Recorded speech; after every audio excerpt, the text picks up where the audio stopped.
जिस समय भगवान ने बराह अवतार लेके हिरण्याक्ष को मार दिया, तब से हिरण्यकश्यपु दुश्मन बन गया और उसने कठोर तपस्या मंदराचल पर्वत पर करी। ब्रह्मा जी ने प्रकट होकर कहा, वरम ब्रूयात, बेटा वरदान मांगो। तो इसने कहा, मुझे अजर अमर बना दो महाराज। ब्रह्मा जी बोले, अजर अमर तो हम ही नहीं बन पाए, तुम्हें कहां से बना दें, हमारी भी द्विपरार्ध की आयु निश्चित है, और कुछ मांगो।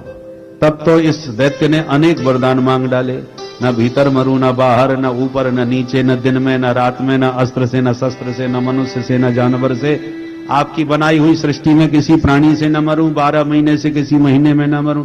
ब्रह्मा जी बोले, बस कर भैया, तेरे जैसा मांगने वाला पहली बार मिला। इतने सारे ढेर वरदान मांग डाले एक साथ, पर तेरे जैसा तप भी किसी ने नहीं किया, इसलिए जा, मैंने तुझे सारे वरदान दिए। अब प्रसन्न हो गया हिरण्यकश्यपु, इतने सारे वरदान पाके तो मैं अमर हो ही गया, अब मुझे कौन मार सकता है। दिग्विजय करने निकला तो सारे देवताओं को जीत करके अपना गुलाम बना लिया। इंद्र से झाड़ू लगवाता है, वरुण से पानी भरवाता है। देवता सब रोने लगे, हे प्रभु, अब इससे कब पिंड छूटेगा हमारा। भगवान बोले, काल की प्रतीक्षा करो। समय बीता, इसके 4 पुत्र थे, राध, अनुराध, संहराद, प्रहलाद। प्रहलाद जी सबसे छोटे थे और इनको बचपन से ये ग्रह लग गया, कृष्ण ग्रह ग्रहीतात्मा न वेद जगदीदृशम। कृष्ण रूपी ग्रह ने प्रहलाद जी को ग्रस लिया। देखो भैया, ये नवग्रहों से तो सब लोग पीड़ित रहते हैं, पर नवग्रह ज्यादा परेशान करें तो हमारे पंडित जी महाराज ग्रह शांति करके इन ग्रहों को शांत कर देंगे। और ये टेढ़ी टांग वाला जो 10वां ग्रह है, ये जल्दी किसी को लगता नहीं, किसी भाग्यशाली को ही लगता है। पर जिसको ये कृष्ण रूपी ग्रह ने ग्रस लिया, फिर वो परमानेंट लग जाता है, फिर छोड़ता नहीं। चाहे जितनी ग्रह शांति करवा लो, ये ग्रह शांत होने वाला नहीं। सूरदासकारी कामर पे चढ़े न दूजो रंग। कृष्ण का मतलब काला, काला रंग किसी पर चढ़ जाए, पर काले रंग पर दूसरा रंग कामयाब नहीं होता। प्रहलाद जी बचपन से ही कृष्ण भक्ति में डूबे रहते थे। पढ़ने के लिए इनको गुरुकुल में भेजा गया। कौन से गुरुकुल में? हिरण्यकश्यपु दानव विश्वविद्यालय, जहां के प्रधानाचार्य संडामर्ग जी महाराज, दैत्यों के गुरु शुक्राचार्य जी के बेटा ये संड और अमर्ग दैत्यों को पढ़ाते हैं। प्रहलाद जी को भी पढ़ाने लगे वही दैत्यों की नीतियां, कूटनीति, छल नीति सब सिखाएं। प्रहलाद जी को ये बातें पसंद ना आवे, पर गुरुजी पढ़ा रहे हैं तो पढ़ना पड़ता है। एक दिन बेटे की बहुत याद आई तो विद्यालय में मिलने आ गए पिताजी। प्रहलाद जी ने देखा पिताश्री पधार रहे हैं तो दौड़ के दंडवत किया। पिता ने तुरंत गोद में उठा लिया, बेटा प्रहलाद कैसी पढ़ाई चल रही है? बोले, पिताजी अति सुंदर। अरे वाह बेटा, तो सबसे सुंदर पाठ तुमने अभी तक क्या सीखा, जरा हमें सुनाओ। बोले, पिताजी सबसे बढ़िया पाठ तो हमने एक ही सीखा है। क्या? तत्साधु मन्ये सुरवन्य देहिना सदा समुद्विग्न दिया मसद्गृहात् हित्वात्मपातं गृहमन्धकूपम् वनं गतो यत् हरिमाश्रयेत। पिताजी, सबसे उत्तम विद्या एक ही है। ये घर गृहस्थी का जो अंधकुआ है, जो इसमें गिर चुके हैं, वो बुद्धिमानी से कुशलता पूर्वक इससे कुएं से बाहर निकलें और नितांत एकांत में शांत बैठ के हरि का भजन करें। यही सबसे उत्तम पाठ है, क्योंकि इस कुएं से निकलना बहुत टेढ़ी खीर है, बहुत मुश्किल है। पहले तो निकलने का मन ही किसी का नहीं होता। कौन चाहता है घर गृहस्थी छोड़ के महात्मा बन जाए? इसलिए निकलने का मन ही नहीं है। और कदाचित किसी का मन हो भी जाए निकलने का, तो फिर माया इतनी बलवती है कि घेर लेती है। कभी बेटा, कभी पत्नी, अरे आप चले जाओगे तो घर बर्बाद हो जाएगा। ये क्या पागलों जैसी बात कर रहे हो? घर में किसी बात की कमी है क्या? हम आपकी खूब सेवा करेंगे, आप घर ही रहो। तो ये माया स्त्री पुत्रादिकों के रूप में पकड़ लेती है, निकलने नहीं देती।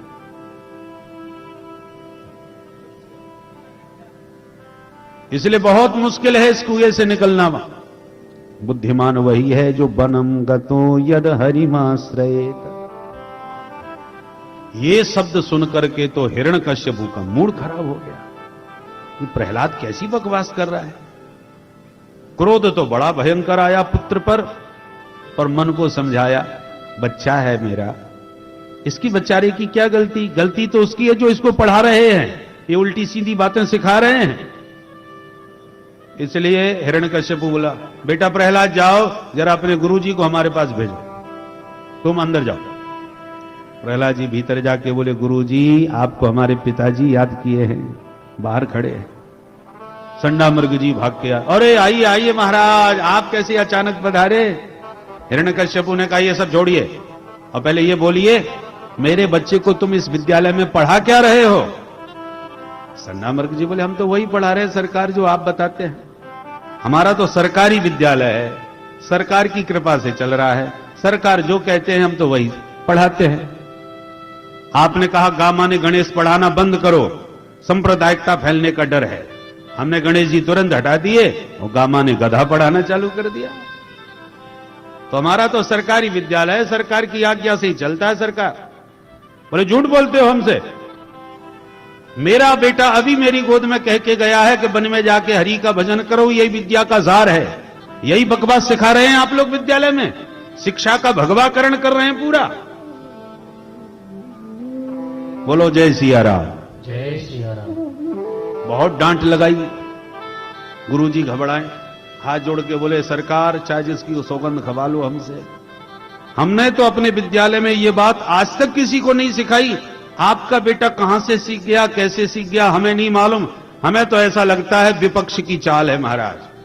आपके विरोधियों ने आपके बेटे को समय पाकर के उल्टा सीधा भड़काया है, उकसाया है, यही सब उन लोगों ने सिखाया है। इसमें हम लोगों की गलती नहीं है। पर अब जो हुआ सो हुआ, आगे आपको कभी शिकायत का अवसर नहीं मिलेगा, ये आपको विश्वास दिलाते हैं हम। हिरण्यकश्यपु ने कहा, कोई बात नहीं, पहली गलती है, माफ करता हूं। दोबारा मेरे पुत्र ने बकवास ये करी तो तुम्हें जिंदा नहीं छोड़ूंगा, ऐसे धमकी दे करके चला गया। गुरुजी घबराए, अच्छा विद्यार्थी भर्ती किया, हमारे ही प्राण संकट में पड़ गए। भीतर जाके प्रहलाद जी को पहले तो डांटा, क्यों रे, तू दैत्यों के चंदन जैसे बगीचे में तू बमूर कहां से पैदा हो गया? गुरुजी डांटने लगे प्रहलाद को, दैत्य चंदन बने जातोयम कंटकद्रुम, दैत्यों के चंदन वन में तू कांटे का पौधा पैदा हुआ है। प्रहलाद, तेरी बुद्धि किसने खराब कर दी? ये कहां ऊटपटांग की बातें सीख ली? सुखदेव जी कहते हैं, परीक्षित, कि गुरुजी नहीं डांट रहे, मास्टर जी डांट रहे। सदीनो राज सेवक, गुरुजी में मास्टर जी में बहुत बड़ा अंतर होता है। मास्टर कौन है? मासी मासी रुप्य काणी टर्रायते इति मास्टर। जहां एक तारीख आ गई कि भैया वेतन दो, उसे सिर्फ वेतन से मतलब नहीं मतलब ही होता है, पढ़ो मत पढ़ो तुम जानो, सरकार जो कहेगी हम तो वो करेंगे। इतिहास सही है या गलत है, जो सरकार कहेगी वही पढ़ाना पड़ेगा। परंतु गुरु वो होता है जो अपने गौरव की रक्षा करके उच्चासन पर बैठता है, शिष्य प्रणाम करके चरणों में बैठते हैं, और शास्त्र सम्मत जो अपने शिष्य को उपदेश दे वो गुरु होता है। तो गुरुजी ने खूब समझाया। समय बीता, विद्यालय में छुट्टियां हुई तो गुरुजी प्रहलाद को घर छोड़ने आए। मां कयाधु ने प्रहलाद को स्नान करा के बढ़िया सुंदर श्रृंगार करके कहा, बेटा जाओ पिताजी का आशीर्वाद ले आओ। तो दरबार में प्रहलाद जी पहुंच गए पिताजी को प्रणाम करने, आशीर्वाद लेने। जैसे ही प्रणाम किया, हिरण्यकश्यपु ने तुरंत खड़े होकर पुत्र को गोद में उठा लिया। और प्यार करते हुए कहा, वत्स अब बताओ तुमने सबसे बढ़िया पाठ कौन सा सीखा? बगल में खड़े थे गुरुजी, घबराए गए, कांप गए, भगवान जाने ये कौन सा पाठ सुनाएगा आज। और प्रहलाद जी गुरुजी को देख के मुस्कुराए। गुरुजी देखा आपने? प्रहलाद जी बोले, गुरुजी पिताजी बढ़िया वाली बात पूछ रहे हैं तो बढ़िया ही बात बताऊंगा, घटिया नहीं बोलूंगा। हाँ बेटा बताओ, निश्चिंत होके, निर्भीक होके बताओ, बढ़िया वाला पाठ कौन सा याद किया? प्रहलाद जी बोले, पिताजी तो बढ़िया पाठ तो 9 याद हो गए, 9 पाठ याद कर लिए। अरे वाह बेटा, 9 पाठ कौन कौन से याद हुए? प्रहलाद जी सुनाने लगे नवदा भक्ति।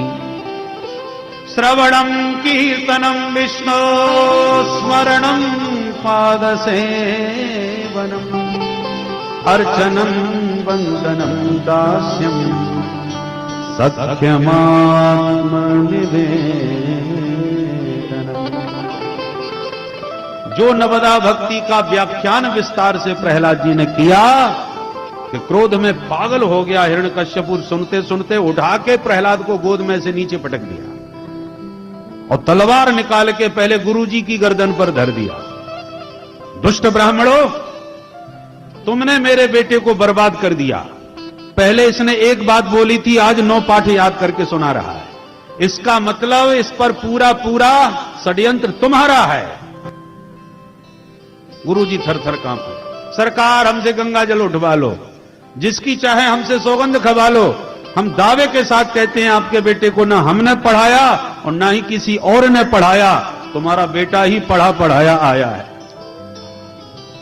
न मत प्रणीतम न पर प्रणीतम सुतो बतते सतवेन्द्र शत्रु नैसर्ग कीयं मतिरस्य राजन नियच्छ मन्युं कददास्ममान।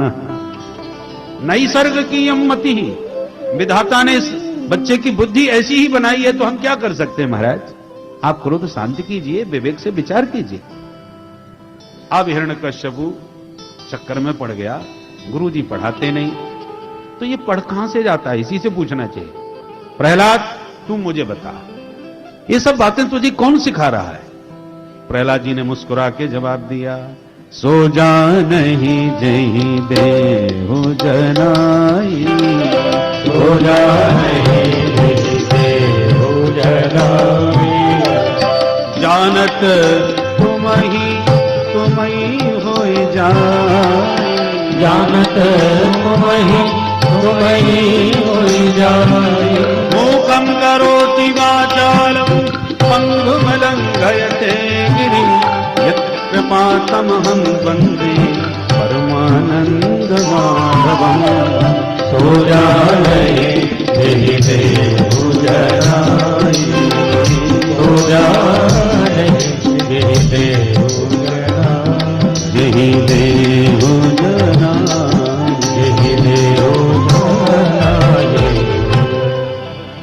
अब हिरण्यकश्यपु भयंकर क्रोध में भर गया। ले जाओ इस दुष्ट बालक को मृत्यु मुख में डाल दो, क्योंकि मैं अच्छी तरह समझ गया इसमें बड़ा भयंकर भगवत भक्ति का रोग लग गया है। और मैं ये जानता हूं ये रोग संक्रामक है, स्वाइन फ्लू की तरह फैलने वाली बीमारी है, एक से दूसरे को पट्टे ही लगती है। एक भजनानंदी श्री वैष्णव कोई प्रकट हो जाए तो संत के संपर्क में जितने लोग आते हैं सभी तिलकधारी, मालाधारी, कंठीधारी बन के तैयार हो जाते हैं। तो ये बीमारी फैलने वाली है। अभी प्रहलाद है, कहीं इसके संपर्क में और लोग भी इस रोग के शिकार न बन जाएं। रोग यदि ठीक नहीं होवे तो रोगी कोई ठिकाने लगा देना चाहिए। ले जाओ मृत्यु मुख में डाल दो। असुर टूट पड़े, उठा के प्रहलाद को पकड़ के ले गए, पर्वतों से गिराया, पानी में डुबाया, विषपान कराया, होलिका ने जलाया, भोजन पर प्रतिबंध लगाया, फिर भी कुछ नहीं बिगाड़ पाया। तो मन ही मन घबराया। संडामर्क जी ने आके तब समझाया कि राजन बच्चा है, आप परेशान मत होइए, समय पा करके इसके विचार बदल जाएंगे, थोड़ा समय और हमें मिल जाए, हम इसको सुधार देंगे। बच्चा है, देखो कोमल लकड़ी हो, हरी लकड़ी हो, इधर उधर मुड़ जाती है, एकदम सूख जाए फिर नहीं मुड़ती, फिर तो टूट जाती है। तो अभी बच्चा है, सुधर जाएगा। अच्छा तो ले जाओ। गुरुजी पकड़ के फिर ले आए विद्यालय में, परंतु इन पर कहां किसी का रंग चढ़ने वाला था। कृष्ण रंग में रंगे हुए थे पूरी तरह। एक दिन गुरुजी चले गए बाजार, मिला मौका विद्यार्थियों को खेलने का, सो निकल पड़े खेलने। प्रहलाद जी को मिल गया अवसर, सारे विद्यार्थी बुला लिए, आओ आओ मित्रों एक नया खेल सिखाता हूं। सारे विद्यार्थी आ गए। हां प्रहलाद बताओ। प्रहलाद जी बोले चलो आज आंख मिचौनी खेल है। एक बोला ये तो बहुत पुराना खेल है। प्रहलाद जी बोले अच्छा बताओ पुराना है तो कब से ये खेल प्रारंभ हुआ, किसने प्रारंभ किया? बोले ये तो हम इतिहास नहीं जानते कुछ, पर खेल बहुत पुराना है ये हम जानते हैं। प्रहलाद जी बोले तो चलो हम बताते तुम्हें। आंख मिचौनी का खेल अनादि है। दो मित्र हैं, जीवात्मा और परमात्मा, दोनों आपस में बोले चलो आंख मिचौनी खेले। ठीक है, तो पहले कौन छुपेगा? आंख मिचौनी तो सबने खेली होगी। एक छुपता है, दूसरा ढूंढता है। तो पहले कौन छुपे? जीवात्मा बोले प्रभु हम छुपेंगे, आप हमें ढूंढिए। भगवान बोले तो जाओ छुप जाओ, और इतना याद रखो जब मैं तुम्हें ढूंढ लूंगा फिर तुम्हें भी मुझे ढूंढना पड़ेगा जब मैं छुपूंगा। तो मंजूर है। तो महाप्रलय काल आया और महाप्रलय में समस्त जीव परमात्मा के उदर में ही विलुप्त हो गए, छुप गए। कल्पांत एतद अखिलम जठरे न ग्रहणन। भगवान के पेट में महाप्रलय काल में सभी जीव जंतु समा जाते हैं, और प्रलय के बाद भगवान ने फिर एक एक जीव को उसके पूर्व एक एक कर्म के अनुसार ढूंढ ढूंढ करके जगत में जन्म देना चालू कर दिया, और कर्मानुसार सबको अलग अलग देह प्रदान की। 84 लाख योनियों में सभी जीवों को ढूंढ निकाला। भगवान बोले हमने तुम सबको ढूंढ लिया, अब इसी जगत में हम भी कण कण में छुपे बैठे हैं, तुम हमको ढूंढ के बता दो। और जो जीव जिस दिन जगत में छुपे जगदीश को जान जाएगा, उसी दिन उसका जन्म मरण का खेल हमेशा के लिए खत्म हो जाएगा। कहते हैं तमेव विदित्वा मृत्युमेति नान्यः पंथा विद्यते यनाय।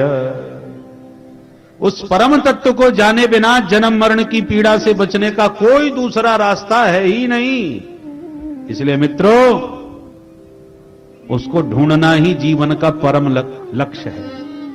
खाना पीना सोना ये तो देह धर्म है, शरीर यात्रा के साधन हैं। बाकी मनुष्य जीवन का परम लक्ष्य तो वो जगत में छुपे जगदीश को जानना है। जीवस्य तत्व जिज्ञासा। और ये मत सोचना बुढ़ापे में बैठ के माला लेके फिर भजन करके जान लेंगे। अरे बुढ़ापा आएगा किसने देखा? कोई गारंटी कार्ड है तुम्हारे पास कि 100 साल तक ही जिंदा रहोगे? 1 मिनट का तो भरोसा नहीं। क्षण भंगुर जीवन की कलिका, कल प्रात को जाने खिली न खिली। मलयागिर की सुच शीतल मंद, सुगंध समीर चली न चली। कलिकाल कुठार लिए फिरता, तन नम्र पे चोट झिली न झिली। भजले हरि नाम हरि रसना, फिर अंत समय पे हिली न हिली। एक क्षण का पता नहीं।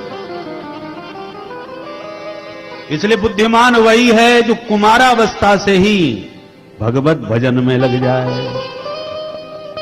कौमार आचरेत प्राज्ञो धर्मान भागवताने। बुद्धिमान वही है जो होश संभालते ही हरि को जानने में जुट जाए, क्योंकि उसको जानना ही जीवन का परम लक्ष्य है। बुढ़ापे के भरोसे मत रहना। विद्यार्थी बोले प्रहलाद, हमने तो ऐसा ही सुना है कि जो बूढ़े हो जाते हैं वो बैठे बैठे माला सटकाने लग जाते हैं। हमारी उम्र तो मौज मस्ती की, खेलने कूदने की है, तुम अभी से भजन की बात कर रहे हो, सिखा रहे हो। प्रहलाद जी बोले मित्रों ये बताओ तुम अपनी उम्र कितनी मानते हो? बोले 100 साल। बोले चलो हमने भी मान ली तुम 100 साल जिंदा रहोगे, पर रात तो सोने में ही बिता देते हो ना। इसका मतलब तुम्हारी आधी उम्र सोने में गई, 50 साल सोने में गए। अब प्रारंभ की अबोध अवस्था में ज्ञान कुछ होता नहीं, और 20 वर्ष की उम्र अज्ञानता में मौज मस्ती में ही तुमने लुटा दी, तो बचे 30। अब 80 के बाद के जो 20 वर्ष हैं उनको पहले ही निकाल दो हिसाब से, क्योंकि 80 के बाद पहले तो बचोगे नहीं, और बच भी गई तो कुछ का मतलब के रहोगे नहीं। शरीर में इतनी समस्याएं खड़ी हो जाएंगी कि उन समस्याओं को ही निपटाने में 24 घंटे लगे रहोगे, भजन के लिए फुर्सत कहां होगी तुम्हारे पास। तो जिंदगी जब तक रहेगी फुर्सत न होगी काम से, कुछ समय ऐसा निकालो प्रेम कर लो राम से। प्रहलाद जी से मित्रों ने कहा, प्रहलाद भैया बात तो बड़ी जोरदार कहता है, पर जो हमारे गुरुजी ने आज तक कभी नहीं सिखाया वो तू कहां से सीख गया भैया प्रहलाद, ये हमारी समझ में नहीं आता। वही गुरुजी तुम्हारे, वही हमारे, वही विद्यालय तुम्हारा, वही हमारा, तो तुम कहां से सीखे? प्रहलाद जी बोले सुनो, जब मैं मां के पेट में था तो हम दैत्यों के ऊपर देवताओं ने आक्रमण कर लिया और मेरी मां को बंदी बना दिया। प्रहलाद जी कहते हैं मैं अपनी मां के पेट में था और देवराज इंद्र ने आक्रमण करके मेरी मां का हरण कर लिया। मेरी मां खूब रोने लगी, बचाओ बचाओ। इतने में देवर्षि नारद सामने आ गए, उन्होंने इंद्र को बहुत डांटा, तुम्हें शर्म नहीं आती? देवताओं के राजा हो और एक गर्भवती स्त्री का अपहरण कर रहे हो। इंद्र ने कहा महाराज माफ कीजिए, मेरे मन में इस देवी के प्रति कोई कुभाव नहीं है, मैं तो इसलिए पकड़ के ले जा रहा हूं कि एक हिरण्यकश्यप से तो हम वैसे ही परेशान हैं, अब इसका एक बेटा और होने वाला है, वो भी आतंक फैलाएगा, तो मैं सोचता हूं कि इस देवी के गर्भ का जन्म होते ही इसे मार डालो, इसके बच्चे को मार दूं और इसे छोड़ दूंगा।